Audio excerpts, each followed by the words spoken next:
'Cause this is one of the big things that's ongoing with EV charging infrastructure is what kind of uptime the chargers have. If it's just one system, because the Tesla system is famous for being, 98, 99% uptime. So the reason that Tesla advertises a 99.5% uptime is because of how they measure uptime. One, they measure a site as up if at least half of the chargers on that site are working. Their uptime, when you look at it on an individual charger basis, is not all that better than the industry. Tesla has famously controlled the interoperability with the vehicle. And they don't have any credit card reader functionality or any screen. The three biggest failure modes in charging today are interoperability with vehicles, credit card readers, and screens. And Tesla decided to just eliminate all of it. It's brilliant. I'm not like, that's a smart move.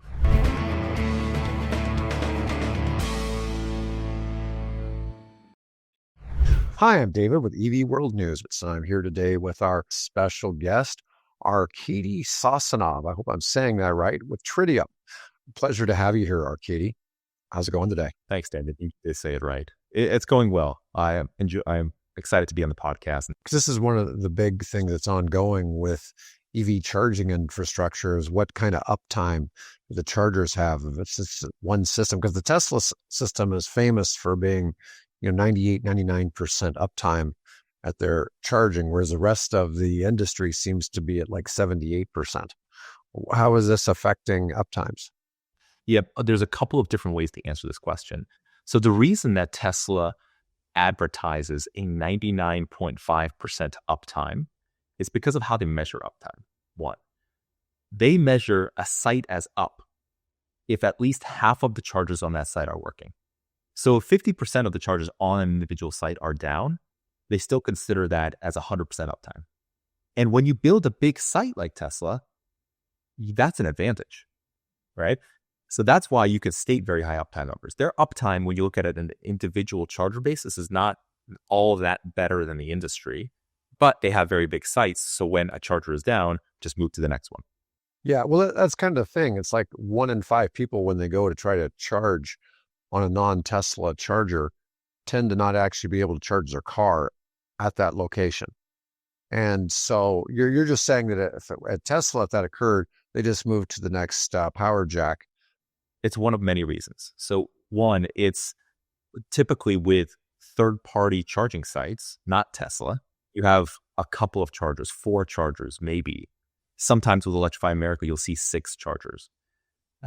Those are relatively small sites compared to Tesla. So when something goes down on that site, when a charger or 2 or 3 go down on the site, you feel the impact, right? You see a line that starts to form. Consumers get really frustrated.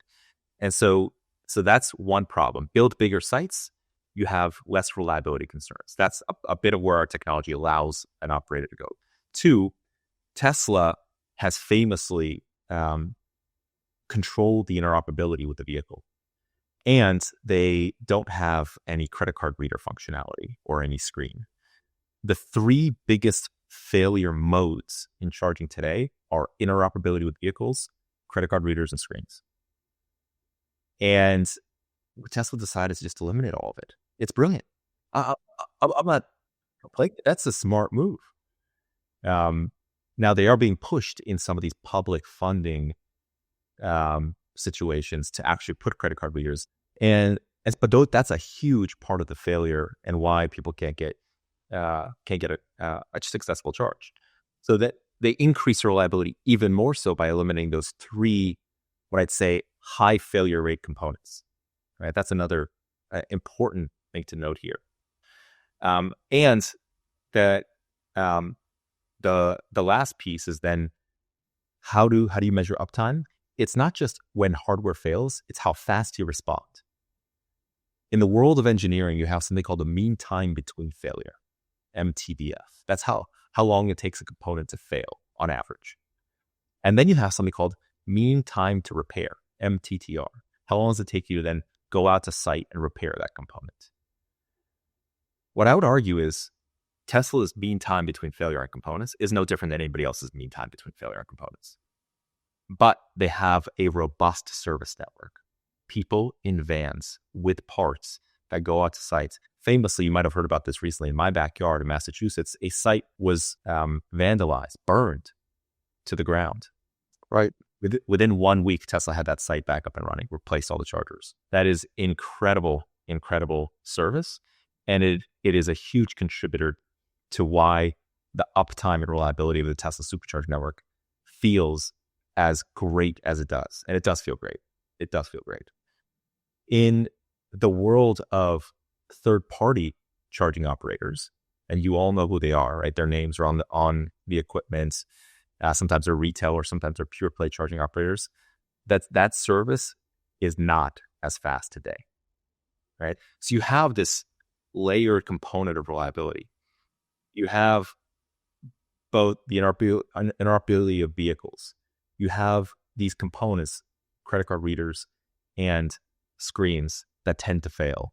You have the speed of service, and then you have large sites that make it so that there's always a charger working somewhere on the site. You combine that, and anybody can have as high reliability and uptime as Tesla. It's just that that's very rare in the industry today. The clip you just saw was part of our live podcast. If you enjoyed it, don't miss out. Join us every Tuesday, Wednesday, and Thursday right here on EV World News. We stream not just on YouTube, but also on Facebook and X, so you can catch us wherever you prefer.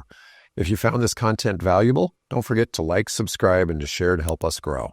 If you'd like to support our work, please consider becoming a YouTube member. It really helps us bring you the latest EV news and insights. I'll see you in the next one.